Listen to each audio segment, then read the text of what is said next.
The Supreme Court on Monday stayed key provisions of the Waqf Amendment Act, which was passed in Parliament earlier this year.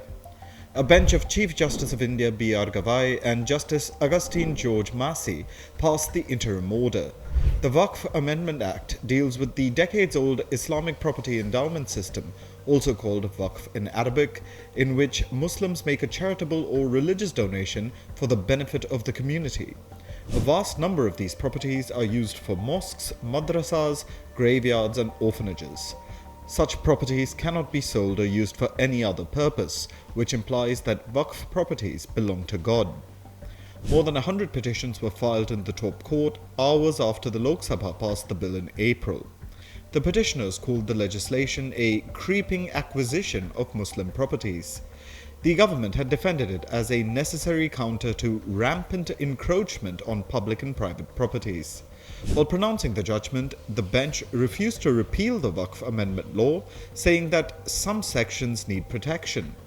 Here are the sections that have been suspended for now. Section 3, subsection 1, part R of the amended law required a person to be a practicing Muslim for 5 years before they could declare a property as Waqf. The top court stayed this provision, saying that it would lead to an arbitrary exercise of power. Another provision that has been suspended is Section 3.